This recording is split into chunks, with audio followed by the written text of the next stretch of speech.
خاموش انسان خاموش پانی کی طرح گہرے ہوتے ہیں۔ خاموشی خود ایک راز ہے۔ ہر صاحب راز خاموشی کو پسند کرتا ہے۔ خاموشی دانا کا زیور اور احمق کا بھرم ہے۔ خاموشی میں عافیت ہے۔ زیادہ بولنے والا جھوٹ اور سچ کو ملا کر بولنے پر مجبور ہوتا ہے، کیونکہ اس کے پاس وقت نہیں ہوتا۔ فطرت کے عظیم شاہکار ایک مستقل اور مسلسل سکوت میں ہیں۔ پہاڑوں کے عظیم سلسلے خاموش ہیں۔ اس سکوت میں کتنی ہیبت ہے، اس خاموشی میں کتنے راز ہیں۔ پہاڑوں کے اندر خزانے ہیں، پہاڑوں کے اوپر خزانے ہیں۔ سب خاموش و ساکت ہیں۔ پہاڑوں سے گرنے والی آبشاریں اور ان کی آواز خاموشی کو اور زیادہ معنیت بنا دیتی ہیں۔ خاموشی کا اثر اس وقت اور زیادہ ہو جاتا ہے جب چھوٹی سی آواز گونج پیدا کرتی ہے۔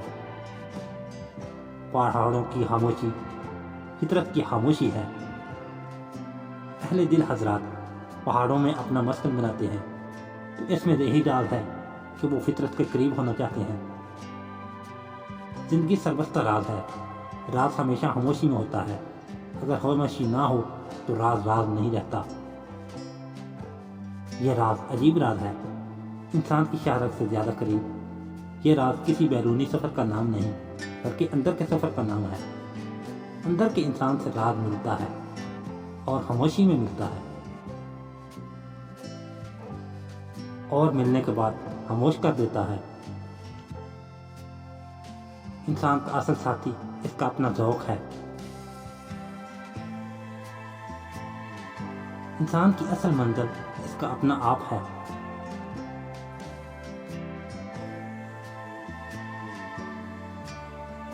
اپنے من میں ڈوبنے کی دیر ہے، گوہر مراد مل جاتا ہے۔ باطن کا سفر، من کا سفر، اپنے آپ کا سفر خاموشی کا سفر ہے۔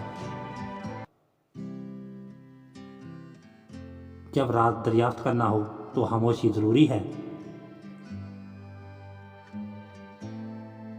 ویسے خاموشی میں عافیت ہے، اس سے بڑھ کر کوئی نعمت نہیں۔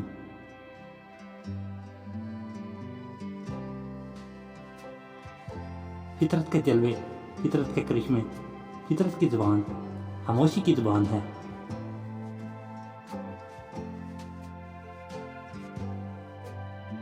انسان اپنی لا علمی کا علم رکھتا ہے اور پھر بھی خاموش نہیں ہوتا۔